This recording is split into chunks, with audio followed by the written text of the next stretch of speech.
நினைத்ததிலும் உயர்த்தி வைத்ததே, அதுதான் கிருபை, அதுவே கிருபை. என் ஜீவியத்தின் பாடலானதே. மறுபடியும் என்ன சொல்லி பாடுவேன் உங்க கிருபைய, விவரிக்க முடியாத கிருபைய. என்ன சொல்லி பாடுவேன் உங்க கிருபைய, விவரிக்க முடியாத கிருபைய. அதுதான் கிருபை, அதுதான் கிருபை. நான் நினைத்ததிலும் உயர்த்தி வைத்ததே, அதுதான் கிருபை, அதுவே கிருபை. என் ஜீவியத்தின் பாடலானதே. தள்ளப்பட்டோரை தன்னிடம் சேர்க்கும், தள்ளப்பட்டோரை தன்னிடம் சேர்க்கும். நம்பி வந்தோரை மனசார உயர்த்தும், நம்பி வந்தோரை மனசார உயர்த்தும். அதுதான் கிருபை, அதுதான் கிருபை. நான் நினைத்ததிலும் உயர்த்தி வைத்ததே, அதுதான் கிருபை, அவர்தான் கிருபை. என் ஜீவியத்தின் பாடலானதே. திகைத்து நின்றோரை கைப்பிடிச்சு நடத்தும், திகைத்து நின்றோரை கைப்பிடிச்சு நடத்தும். தகர்ந்து போனோரை தோள் மீது சுமக்கும், தகர்ந்து போனோரை தோள் மீது சுமக்கும். அதுதான் கிருபை, அதுதான் கிருபை. நினைத்ததிலும் உயர்த்தி வைத்ததே, அதுதான் கிருபை, அதுதான் கிருபை. என் ஜீவியத்தின் பாடலானதே. ஜீவனை காட்டிலும் பெரியதே, மரமனி நீவினில் பிறந்ததே, நமக்கது இலவசமானதே, தேவ கிருபையே. ஜீவனை காட்டிலும் பெரியதே, மரமனி நீவினில் பிறந்ததே, எனக்கது இலவசமானதே, தேவ கிருபையே. அவர்தான் கிருபை, அவரே கிருபை. என் இயேசு என கிருபையானாரே, அவர்தான் கிருபை, அவரே கிருபை. என் இயேசு எந்த கிருபையானாரே, அவர்தான் கிருபை. Let's celebrate. அவர்தான் கிருபை. என் இயேசு எந்த கிருபையானாரே, அவர்தான் கிருபை, அவரே கிருபை. என் இயேசு எந்த கிருபையானாரே. கையை தட்டி அவருக்கு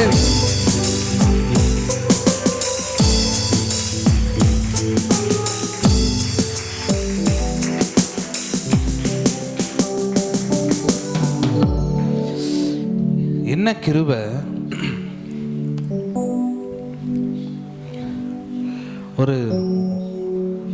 ஒரு புறஜாதி வீட்டில் இருக்கிற ஒருத்தனை ராஜாக்களை விட அதிகமாக பிளஸ் பண்ண கிருபை.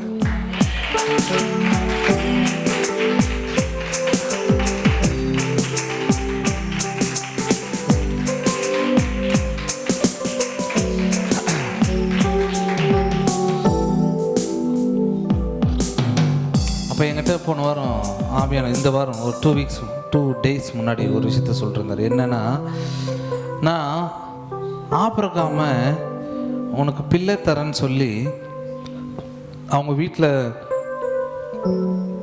வேலைக்காரங்க பிள்ளையை காட்டி நான் சொல்லலை. பாரு இந்த மாதிரி உனக்கு ஒரு பிள்ளையை தரேன், இந்த மாதிரி ஒரு ஒரு குழந்தைய தருவேன், இந்த மாதிரி அப்படின்னு நான் அவங்க வீட்டில் வேலை செய்கிறவங்களை காட்டி நான் சொல்லலை, நான் நட்சத்திரங்களை காட்டினேன்.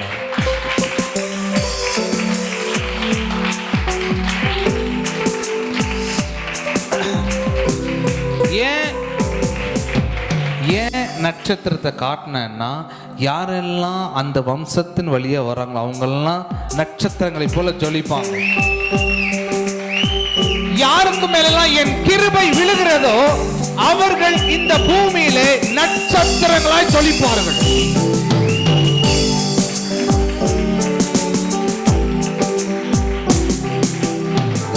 தள்ளப்பட்டோரை தன்னிடம் சேர்க்கும், தள்ளப்பட்டோரை தன்னிடம் சேர்க்கும், நம்பி வந்தோரை மனசார உயர்த்தும், நம்பி வந்தோரை மனசார உயர்த்தும். அதுதான் கிருபை. எல்லாருமே அவர்தான் கிருபை. என் இயேசு எந்தன் கிருபையானாரே, அவர்தான் கிருபை. ஓ அவரே கிருபை. என் இயேசு எந்தன் கிருபையானாரே, அவர்தான் கிருபை. ஓ அவரே கிருபை. என் இயேசு எந்தன் கிருபையானாரே, அவர்தான் கிருபை. ஓ அவரே கிருபை. என் ஜீவியத்தின் பாடலானாரே. வாவ்.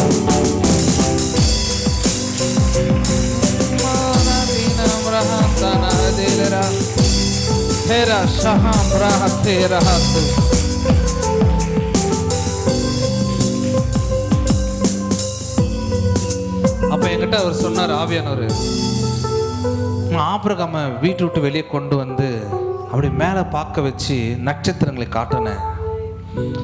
ஆபிரகாம் கண்ணுக்கு அது நட்சத்திரங்களா தெரிஞ்சிச்சு. ஆனா என் கண்ணுக்கு நீயும் உன் சபை ஜனங்களும் தெரிஞ்சாங்க.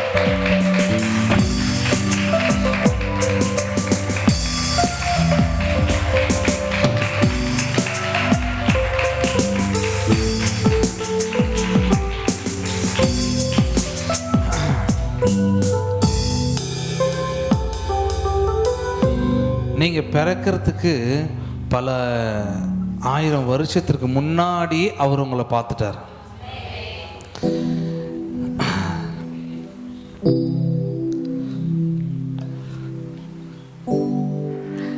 ஏன் ஆபிரகாம இவ்வளவா பூமியில் ஆசீர்வதிக்கணும்னா, நமக்கு தெரியணும் நம்ம மேலே விழுந்த கிருபை எப்பேற்பட்டது, அது எந்த அளவுக்கு நம்மளை உயர்த்த முடியும், எந்த அளவுக்கு அதை பிளஸ் பண்ண முடியும்.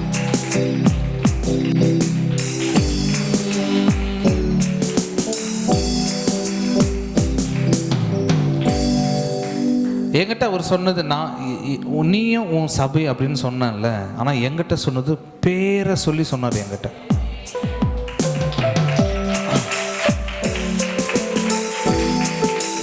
இங்க யாரெல்லாம் இருக்கிறீங்களோ உங்க பேரை சொல்லி சொன்னார்.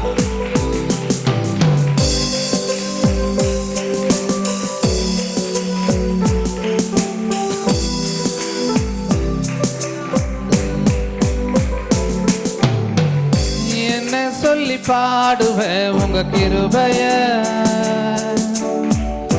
விவரிக்க முடியாத கிருபைய. என்ன சொல்லி பாடுவேன் உங்க கிருபைய, விவரிக்க முடியாத கிருபைய. அதுதான் கிருபை. ஓ அதுதான் கிருபை. நினைத்ததிலும் உயர்த்தி வைத்ததே, அதுதான் கிருபை. ஓ அதுதான் கிருபை. என் ஜீவியத்தின் பாடலானதே, அவர்தான் கிருபை. ஓ அவரே கிருபை. என் இயேசு எந்தன் கிருபையானாரே, அவர்தான் கிருபை. அவரே கிருபை. என் ஜீவிய ஜீவியத்தின் பாடலானாரே. நல்ல கைகளை தட்டி மனதார உயர்த்துகிற என் தகப்பன் என்னோடு இருக்கிறார்.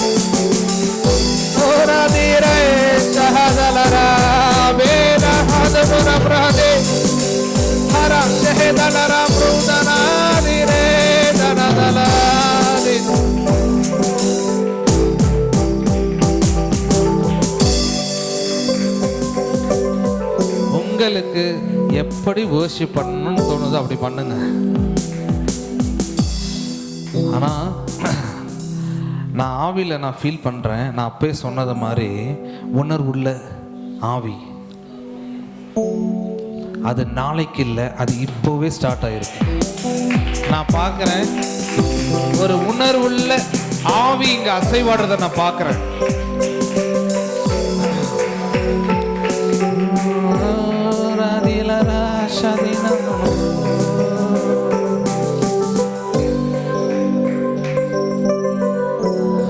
நான் ஒரு சீக்ரெட் சொல்றேன் பாருங்க.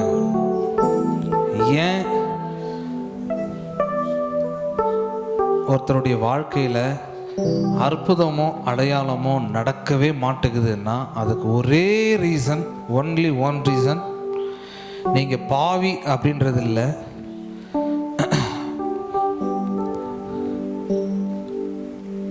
ஒன்லி ஒன் ரீசன் என்னன்னா ஆவியானவரை மட்டுப்படுத்திடுறது. ஆவியானவரை அவருடைய நடத்துதலுக்கு உங்களை விட்டு கொடுக்காது. இதுதான் ஒன்லி ஒன் ரீசன். இது நீங்கள் எங்கே போய் யாருக்கிட்ட கேட்டாலும் அவங்க சொல்கிற ஒரே ரீசன். உங்கள் லைஃப்பில் மிராக்கிள்ஸ் அண்ட் ஒண்டர்ஸ் இல்லைன்னா அதுக்கு ரீசன் என்ன? நீ ஆவியானவரை நெக்லெக்ட் பண்ணுற அப்படின்னு அர்த்தம். ஸோ நான் ஏன் இப்போ அப்படி சொல்கிறேன் அப்படின்னா, இப்போ ஆவியானவர் உணர்வுள்ள ஒரு ஆவி இங்கே அப்படியே பொழிஞ்சிட்டு இருக்காரு. சிலர் மனசுல இப்படி ஆராதின்னு சொல்லுவாரு, கண்ணை மூடி ஆராதின்னு சொல்லுவாரு, கையை உயர்த்தி ஆராதின்னு சொல்லுவாரு, சத்தமா ஆராதின்னு சொல்லுவாரு. நீங்க நெக்லெக்ஷன்ல உக்காந்தீங்கன்னா நீங்க அந்த ஆவியை பெற்றுக்கொள்ளவே முடியாது. அதுதான் கிருபை, அதுதான் கிருபை, நான் நினைத்ததிலும் உயர்த்தி வைத்ததே. அதுதான் கிருபை, அதுதான் கிருபை, என் ஜீவியத்தின் பாடலானது. என்ன சொல்லி பாடுவேன் உங்க கிருபைய, வா விவரிக்க முடியாத கிருபைய. என்ன சொல்லி பாடுவேன் உங்க கிருபைய, விவரிக்க முடியாத கிருபைய. அதுதான் கிருபை, அதுதான் கிருபை, நான் நினைத்ததிலும் உயர்த்தி வைத்ததே. அதுதான் கிருபை, அதுதான் கிருபை, என் ஜீவியத்தின் பாடலானது. திகைத்து நின்றோரை கைப்பிடிச்சு நடத்தும், திகைத்து நின்றோரை கைப்பிடிச்சு நடத்தும், தகர்ந்து போனோரை தோள் மீது சுமக்கும், தகர்ந்து போனோரை தோள் மீது சுமக்கும். அதுதான் கிருபை, அதுதான் கிருபை, நான் நினைத்ததிலும் உயர்த்தி வைத்ததே. அதுதான் கிருபை, அதுதான் கிருபை, என் ஜீவியத்தின் பாடலானது. அவர்தான் கிருபை, அவரே கிருபை, என் இயேசு எந்தன் கிருபையானாரே. அவர்தான் கிருபை, அவரே கிருபை, என் ஜீவியத்தின் பாடலானாரே.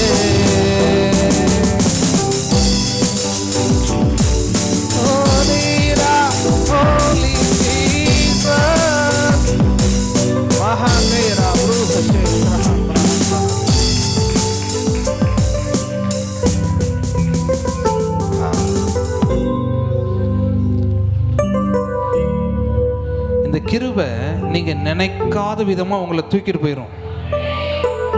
நீங்க நினைக்காத ஸ்டாண்டர்ட்ல கொண்டு போய் உங்களை நிறுத்தும். நீங்க நினைக்காத அளவுக்கு பெருக்கத்துல கொண்டு போய் விட்டுரும்.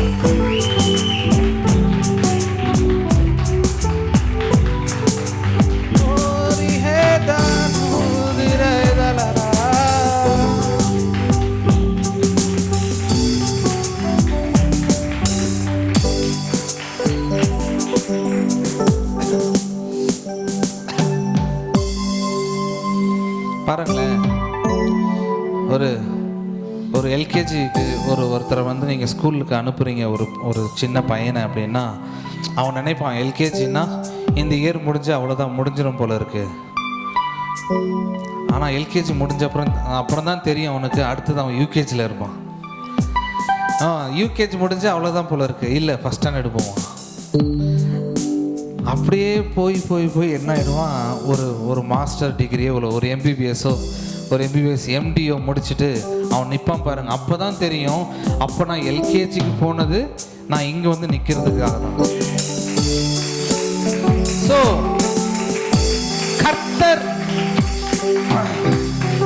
கர்த்தர் உங்களை சில விஷயத்தை செய்ய சொல்றாரோ இல்லை சில விஷயத்தில் என்டர் ஆக சொல்றாருன்னா நீங்கள் நினைக்கிற முடிவு அது இருக்காது. இப்போ திடீர்னு இப்போ மாலதி வந்து எனக்கு ஒரு 10,000 வந்து என்ன பண்ணுறாங்க, ஒரு ஆஃபரிங்காக கொடுக்குறாங்கன்னா அவங்க நினச்சிருப்பாங்க, ஒரு 10,000 கொடுக்குறேன், அப்போது 10 × 100 போட்டால் இவ்வளோ வந்துடும் அப்படின்னு அவங்க நினச்சிருக்கலாம். ஆனால் கர்த்தருடைய பிளான் அது இல்லை. நீ நினைக்கிறத காட்டிலும் மேலே. எப்பவுமே புரிஞ்சுக்கங்க, காடுடைய டிசைனே அதுதான். ஏன் அது கொடுக்க சொல்றாருன்னா, நீ ஜஸ்ட் என்டர் ஆகணும், நீ ஜஸ்ட் கீழ்ப்படியணும், அவ்வளவுதான். இது மட்டும் பண்ணு, அந்த கிருபை நீ நினைக்காத உயரத்திற்கு உன்னை கொண்டு போய்விடும்.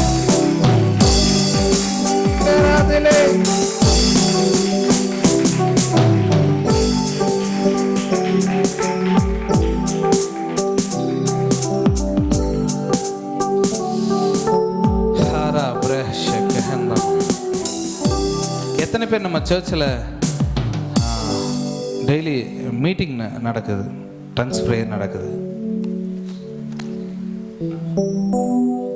எத்தனை பேர் கலந்துக்கிறீங்க? 1 2 3 4.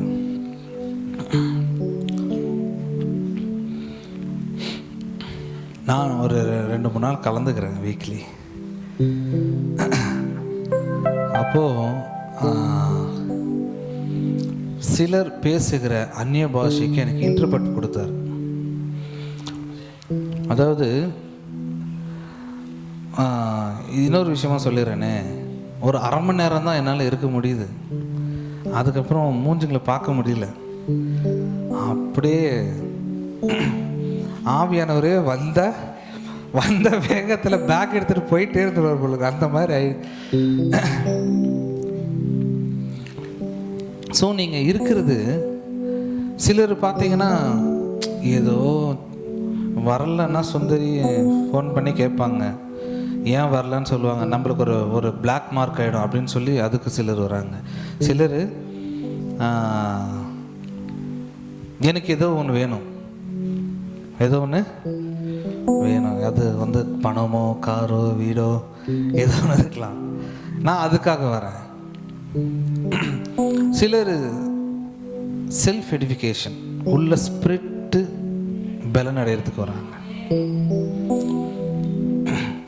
நான் தான் வீடியோ பார்த்துட்டே இருந்தேன், அப்போ ஆவின் இதெல்லாம் சொல்லிகிட்டே வந்தார். ஸோ நீங்கள் உட்கார்ற நேரம் அது வந்து ஏனோ தானோன்னு உட்கார்றதில்ல, கடமைக்கு உட்கார்றதில்ல, ஏதோ நினச்சிக்குவாங்கன்னு உட்கார்றதில்ல. அதோடைய ரிசல்ட் என்னன்னு உங்களுக்கு தெரியல. அதோடைய ரிசல்ட்டு நீங்கள் நினைக்காத ஒரு ரிசல்ட். அது உங்கள் மைண்டில் கூட வராது அந்த ரிசல்ட். எனக்கு தெரியும் ரிசல்ட். அதில் ஒரு விஷயத்தை மட்டும் சொல்கிறேன். மாறா அப்படின்ற ஒரு வார்த்தையை யாரும் பேசுகிறீங்க? அந்த டங்ஸில் பேசுமா? நான் ஒரு சிலரது கேட்டேன்.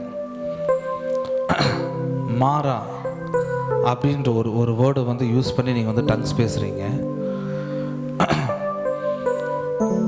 அப்போ டக்குன்னு ஆவியானவர் என்கிட்ட சொன்னார், மாறா அவங்க லைஃப், அதாவது அது அவங்களா பேசுகிற ஒரு வார்த்தை கிடையாது, அது நான் உள்ளிருந்து நான் பண்ணுற ஜெபம் அப்படின்னாரு. மாறா அப்படின்னா, மாறானா நமக்கு தெரியும், மாறா வந்து ஒரு கசப்பான தண்ணி. அதை மாற்றினது யார் அப்படின்னா கிறிஸ்து. அப்போது புரிஞ்சுக்கங்க, இந்த டங்ஸ் பேசும்போது நான் மாறான்ற ஒரு விஷயத்தை யூஸ் பண்ணுறேன்னா, ஸ்பெஷலி ஆவியானவர் உங்களுக்கு ஒரு அட்வைஸ் கொடுக்குறாரு. என்னன்னா, நீங்கள் சிலுவை பற்றின தெளிவு இருக்கணும். உங்களுக்கு சிலுவையில் எனக்கு என்னெல்லாம் முடித்தார், அங்கே என்னெல்லாம் நடந்துச்சு, அதில் என்னென்ன நன்மைகள் இருக்குது, அதில் எனக்கு என்னென்ன உரிமை இருக்குது, அது அப்படின்னு சொல்லி நீங்கள் சிலுவை பற்றின தெளிவு உங்களுக்கு நிறைய இருக்கணும். நீங்கள் அதை பற்றி ரொம்ப ஆராய்ச்சி பண்ணணும்னு சொன்னார். ஏன்னா மாறான்றது ஒரு சாதாரண வேர்டு இல்லை. உங்கள் மாறா போன்று இருக்கிற வாழ்க்கை மாற்றுவதற்கு ஆவியானவர் அங்கே ஏறெடுக்கிற ஜெபம்.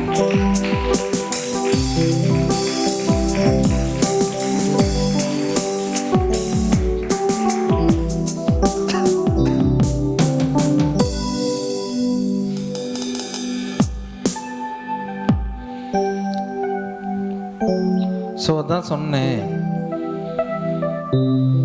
ஏன் நீங்கள் வந்து ஸ்பிரிட்டில் ஹையர் ஸ்டேஜுக்கு போல் லைஃப்பில் வந்து சில விஷயங்கள் எல்லாம் மாறவே இல்லை, அப்படியே இருக்குது அப்படின்னா, you neglect the holy spirit. ஆவியானவரை எப்போ அசட்டை பண்ணிட்டீங்களோ நீங்கள் மேலே வரவே முடியாது. ஆவியானவரை நீங்கள் விட்டுட்டீங்கன்னா முடிஞ்சு போச்சு. ஏன்னா ஆவியானவர் யாருன்னா, அவர் தான் உங்களை எல்லா இக்கட்டில் தான் தூக்குறவர். என்கிட்ட அதான் சொன்னார், சத்தியம் பேசுறது அது இயேசுடைய செயலை நம்ம பேசுகிறோம். ஆனால் சென்ட்ரல் இன்ஸ்ட்ரக்ஷன்ஸ் தருவாங்க பாருங்கள், இது இப்படி பண்ணணும். இப்போ பாருங்களேன், எகிப்திலேருந்து நான் உன்னை கொண்டு போய் கானானுக்கு விட்டுறேன்னு சொல்லிட்டாரா? இவர் என்ன பண்ணியிருக்கணும், எகிப்து வெளியே வந்த உடனே டக்குன்னு கானானுக்கு அங்கே போய் ஒரு ஃப்ளைஓவர் போட்டு இறக்கிருக்கணும். ஆனால் இவர் என்ன பண்ணிட்டாரு, அப்படியே நடத்திட்டு போகிறாரு. இன்ஸ்ட்ரக்ஷன்ஸை கொடுக்குறாரு. மேகம் நகர்ந்தா நீங்களும் நடக்கணும், மேகம் இருந்துருச்சுன்னா டென்ட்டு போட்டுடணும், 6 நாள் மன்னாவை எடுத்துக்கணும், 7ஆவது நாள் மன்னா வராது. நீ இல்லை, நான் 6ஆவது நாள் நான் இன்றைக்கி மட்டும்தான் எடுப்பேன், நாளைக்கு எனக்கு வந்தே ஆகணும் இயேசுவின் நாமத்தில் அப்படின்னு சொல்லி நீங்கள் ப்ரேயர் பண்ணாலும் 7ஆவது நாள் வராது. ஏன்னா இன்ஸ்ட்ரக்ஷன் அவ்வளோதான். இன்ஸ்ட்ரக்ஷனை மீறி நம்ம இயேசு நாமத்தை சொன்னாலும் 7ஆவது நாள் மன்னா வராது. ஸோ இன்ஸ்ட்ரக்ஷன் யார் கொடுக்கறது? அதான் நான் சொன்னேனே, தேவ ஞானத்தில் போன வாரம் ஏதோ சொன்னேன்னு நினைக்கிறேன்.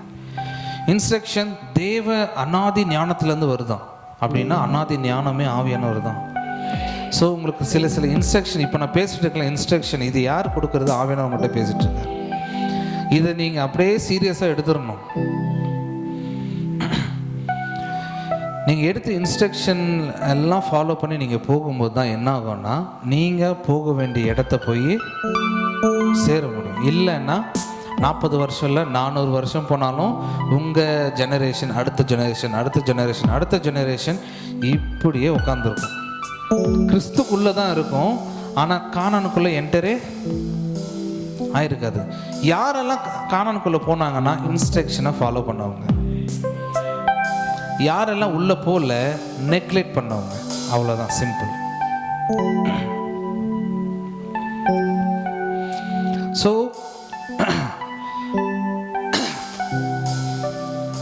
உங்கள் மேலே கிருபை இருக்குது அப்படின்னா இயேசு இருக்காருன்னு அர்த்தம். இயேசு இருக்காருன்னா ஆவியானவர் இருக்காருன்னு அர்த்தம்.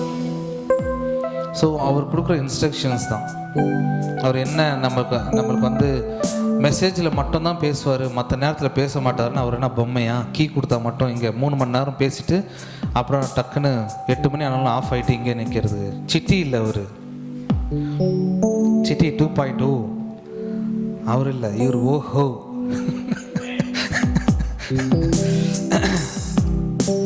எப்பவுமே பேசுகிறவர், எப்பவுமே உங்கள் கூட கனெக்டடாகவே இருக்கிறவர். நான் ஒரு பெரிய விஷயத்தை உங்கள்கிட்ட ஒரு பெரிய சீக்ரெட்டை சொல்லிட்டு இருக்கிறேன். என்னன்னா, உங்கள் லைஃப் சக்ஸஸ்ஃபுல்லாக மாறணும், உங்கள் லைஃபு ஒண்டர்ஸ் அண்ட் மிராக்கல்ஸால் நிரம்பணும்னா ஆவியானோட இன்ஸ்ட்ரக்ஷன் அப்படியே ஃபாலோ பண்ணி போயிருங்க.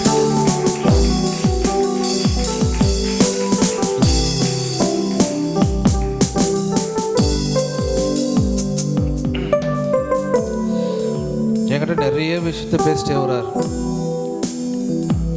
எனக்குள்ள சில மாற்றங்கள் இருக்கிறத நானே பார்க்குறேன்னா பாருங்க.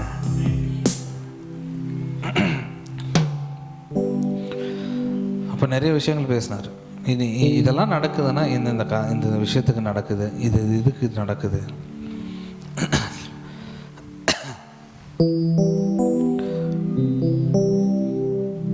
ஒரு சாட்சி கூட சொல்லிடுறேன். நீங்கள் ஏதோ சொல்கிறீங்க, அதெல்லாம் நம்புகிற மாதிரியா இருக்குன்னா அதுக்கு ஒரு சாட்சி சொல்லிடுறேன். நம்ம லாஸ்ட்டாக மேட்டூர் போயிருந்தோம், ஒரு சர்ச் ஓப்பனிங். அப்போது அந்த பாஸ்டர் ஒரு ப்ராஃபட்டு, அவர் எங்களுக்கு ப்ராஃபஸி பண்ணார். அப்புறம் நானும் வந்து ஒரு ப்ராஃபஸி பண்ணேன். அப்போது அவர் நேற்று எனக்கு கால் பண்ணி கிட்டத்தட்ட ஒரு மணி நேரத்துக்கு மேலே பேசிட்டு இருக்கிறோம். ஏன்னா நானும் அவரும் கொஞ்சம் சோல் அப்படியே டை ஆனவங்க, பேசிட்டே இருந்தோம். அப்போ நடந்ததெல்லாம் சொல்லிட்டு இருந்தார். என்ன அப்படின்னா, நாங்கள் எப்போ அங்கே மீட்டிங் போனோமோ அன்றைக்கி நைட் அவர் தூங்கி அப்படி எழுறாராம் பாருங்க. அவங்க வீடு ஃபுல்லாகவே ஒரே புகையாக இருந்துச்சான். அவர் என்னடா தூக்கம் போல இருக்குன்னு கண்ணை இப்படி பண்ணி பார்க்குறாரு, அப்பயும் புகையாகவே இருக்கான். புகையாகவே இருந்துட்டு கீழே பார்த்தீங்கன்னா ஒரு ஒரு டைமண்ட் கல் வச்சு ஜொலிக்கும் பாருங்கள், அந்த மாதிரி ஜொலிச்சிருக்கு. அதனால் இவர் இந்த மாதிரி விஷயங்கள்லாம் பார்த்தனால ஆளுக்கு கொஞ்சம் எல்லாருக்கிட்டும் வந்து ரொம்ப க்ளோஸாக இருக்கிறார். நிறைய பாஸ்டர்ஸ்க்கெல்லாம் தெரியும். இருந்தாலும் எல்லாருக்கிட்டையும் ஷேர் பண்ணாத நிறைய விஷயம் நம்மகிட்ட தான் ஷேர் பண்ணுவார். இந்த மாதிரி நிறைய விஷயங்கள்லாம் போயிட்டு இருந்துச்சு. அப்போது நான் ஒரு ப்ராஃபஸி சொன்னேன். நான் பார்த்த விஷன், அதாவது அவருக்கு கொஞ்சம் விஷன் ஓப்பன் ஆகலை. அதனால் என்கிட்ட கேட்டிருந்தார், விஷன் நீங்கள் எப்படி ஆப்ரேட் பண்ணுறீங்க? விஷனில் ஆப்ரேட்டு வந்து நான் பண்ணல, ஆவியானது என்ன ஆப்ரேட் பண்ணிட்டுருக்காரு. நான் விட்டு கொடுத்துருவேன், அவ்வளோதான். ஆனால் அவர் நேம் காலிங்கெல்லாம் பட்டே கிளப்பிடுவார். இப்போ ஷாலினி எழுப்பினாங்கன்னா உன் பேர் இது, உங்கள் அம்மா பேர் இது, உங்கள் அப்பா பேர் அப்படி சொல்லிடுவார். அந்த மாதிரி நேம் காலிங் அவருக்கு. அப்போது நான் ஒரு ப்ராஃபஸி சொன்னேன். என்னென்னா, நான் ஒரு விஷன் பார்க்குறேன், உங்கள் வீட்டுக்குள்ளே கோல்டை எரிஞ்சிட்டு போகிறத நான் பார்க்குறேன்னு. அப்போது சுமிதெல்லாம் கூட இருக்கான். நேற்று எல்லாம் சொல்கிறாரு, நேற்று காலையிலேருந்தே உங்களுக்கு கால் பண்ணணும்னு ஒரே இதாக இருந்துச்சு. என்னாச்சு அப்படின்னா, ஒரு போஸ்ட்மேன் வந்துட்டு என் ஒய்ஃபுக்கிட்ட லெட்டரில் சைன் வாங்கிட்டாங்களா, ஏதோ போஸ்ட் வந்திருக்கு, கையில் தானே கொடுப்பாங்க. ஆனால் இவர் வாசலில் எரிஞ்சிட்டு போனாராம். என்னடா கையில் கொடுக்காம வாசலில் எரிஞ்சிட்டு போகிறான்னு சொல்லி அதை ஓப்பன் பண்ணி பார்த்தா அதில் 5000 ரூபாய் காசு, ஒரு கோல்டு ரிங் இருந்துச்சு.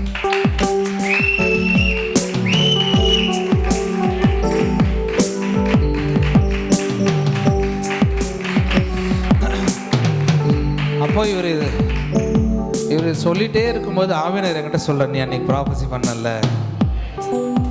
நான் திருப்பி அவர்கிட்ட சொல்லலை, நான் அவர்கிட்ட திருப்பி சொல்லவே இல்லை. இது நான் அன்றைக்கி ப்ராஃபஸி பண்ண உங்களுக்குன்னு சொல்லவே இல்லை. அப்புறம் அவரே சொன்னார், இது நீங்கள் எனக்கு ப்ராஃபஸி பண்ணீங்க.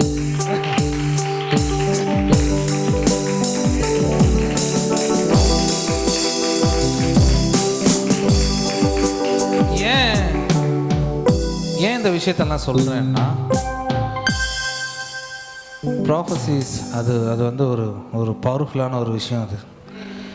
அது உங்கள் மேலே வந்துச்சுன்னா அது தன்னுடைய வல்லமையை காட்டாமல், ஒருத்தர் உங்களுக்கு பில்லி சுனி வச்சிட்டாங்க, உங்கள் மேலே வந்துடுச்சு, என்ன பண்ணும் அது?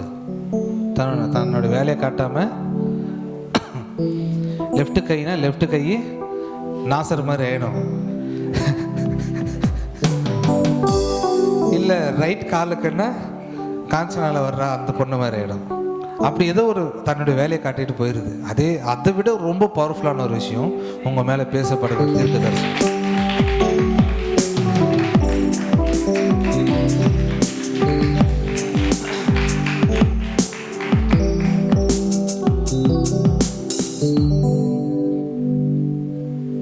ஸோ இதெல்லாம் சொன்னோன்னு ரொம்ப ஹாப்பி. போய் நல்லா தூங்கினேன். ஸோ எந்த அளவுக்கு நீங்கள் பிலீவ் பண்ணுறீங்களோ, எந்த அளவுக்கு நீங்கள் அதை கனமாக எடுத்துக்கிறீங்களோ, அந்த அளவுக்கு உங்கள் லைஃப்பில் வேகமாகவும் வெயிட்டாகவும் தன்னுடைய வேலையை காட்டும். இன்னும் ஒரு விஷயத்த மட்டும் நான் ஷேர் பண்ணிட்டு நான் மெசேஜுக்குள்ளே போக விரும்புகிறேன். ஆவினர் என்கிட்ட சொன்னார், நல்லா இது ஒரு இன்ஸ்ட்ரக்ஷன், நல்லா ஷார்ப்பாக எடுத்துக்கோங்க, இதன்படி செய்யுங்க. ஆவினர் என்கிட்ட சொன்னார், சர்ச்சில் போய் சொல்லு, நீண்ட விசுவாசம் வேணும் அப்படின்னு சொல்லி ப்ரேயர் பண்ண சொல்லுன்னாரு. அப்போ நான் என்னப்பா நீண்ட ஜெபம் தானே நாங்கள் கேள்விப்பட்டிருக்கோம், இதை நான் நீண்ட விசுவாசம் அதை பற்றி நாங்கள் நிறைய பேசியிருக்கோம், இது நான் நீண்ட விசுவாசம்.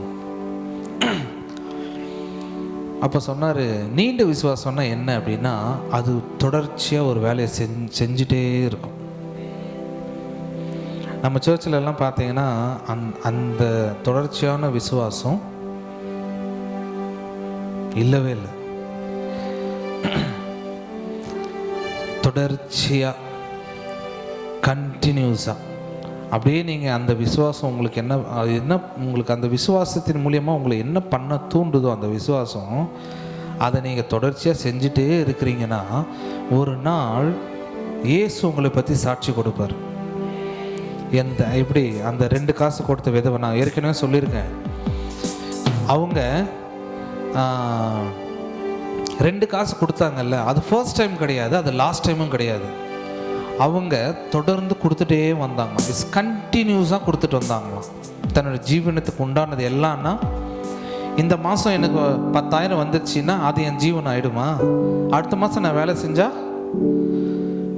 ஸோ இவங்க 1 மந்த்து கொடுக்கல, இவங்க மாத கணக்கில் கொடுத்துட்டே இருந்திருக்கிறாங்க. அவங்களுக்கு வந்த பணத்தில் இருக்கிற பணத்தில் ஒரு ட்ரெஸ்ஸை கூட அவங்களால எடுத்துக்க முடியலையா, அந்த அளவுக்கு கண்டினியூஸாக கொடுத்துட்டே இருந்தாங்க. அப்போ ஒரு நாள் இயேசு பார்த்துட்டு இவங்க தான் அதிகமாக கொடுத்தாங்கன்னு இவர் சாட்சி கொடுக்குறாருன்னா, கண்டிப்பாக எனக்கு தெரியும் ஒருத்தர் பற்றி ஒரு சாட்சி கொடுக்குறாருனாலே அவங்க லைஃப் வேறு ஒரு லெவலில் போயிடும். ஏங்க அவர் விதைக்கிறவங்களே விடுறதில்லை, ஆனால் இவர் சாட்சி கொடுக்குறாருன்னா அவங்க ஹிஸ்ட்ரியில் கால் பதிக்கிற ஏதோ ஒரு விஷயத்த பண்ணியிருப்பாங்க கண்டிப்பாக. ஸோ என்கிட்ட சொன்ன விஷயம் அதுதான், கண்டினியூஸ்.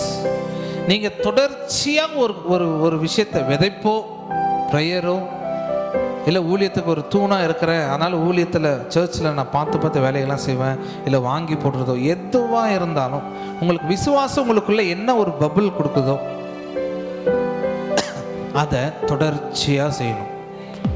அப்போ எனக்கு ஒரு ட்ரீமை ஞாபகப்படுத்தினார். நான் ஒரு தண்ணி மேலே நிற்கிறேன், அந்த தண்ணி ஒரு ஒரு ஐலாண்டு மாதிரி இருக்குது, அது போய் சில காம்பவுண்ட் வாலை இடிக்குது, அப்புறம் அப்படியே போகிறேன், சில தண்ணியெல்லாம் அங்கங்கே குட்டை மாதிரி அப்படியே இருக்குது, அது தேங்கின தண்ணி அப்படின்னு சொன்னேன். அப்போ எனக்கு சொன்னார், யார் தொடர்ச்சியாக ஒரு வேலை செய்யாமல் இருக்காங்களோ அவங்க தேங்கின தண்ணி. தொடர்ச்சியாக ஒருத்தன் ஒரு வேலை செஞ்சுட்டே இருக்கானா அவன் நதினார். எத்தனை பேர் புரியுது? ஏரிக்குள்ள தொடர்ச்சியா தண்ணி வராது, அது கொஞ்ச நாள் இருக்கும், அப்புறம் காஞ்சி போயிடும். அதனால ஒரு பிரயோஜனமும் கிடையாது. ஆடு மாடு கூட தண்ணி குடிக்கும், கொஞ்ச நாள் கெட்டு போயிடும். ஆனால் தொடர்ச்சியாக ஒருத்தன் அந்த விசுவாசத்தினுடைய வெளிப்பாட்டை செஞ்சுட்டே இருக்கான் அப்படின்னா அவன் தேசங்களுக்கெல்லாம் ஆசீர்வாதமாக இருப்பான். அந்த ட்ரீமில் அதான் நான் பார்த்தேன். இந்த தொடர்ச்சியாக, அதாவது இந்த நதி அப்படியே போய் அந்த சின்ன சின்ன குட்டையிலெல்லாம் அப்படியே கலந்து எல்லாம் ஒன்றாகி அப்படியே ஒரு பெரிய செழிப்பான ஒரு தேசத்துக்குள்ளே போகுது, சிட்டி. நான் பார்க்குறேன், அது ஹாலிவுட்டில் பார்க்குற மாதிரி இருக்குது அந்த சிட்டி.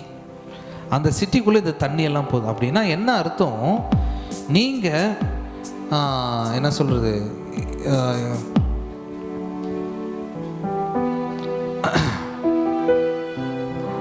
பூமியில் உச்சத்தில் இருக்கிற விஷயங்கள் எல்லாம் நீங்கள்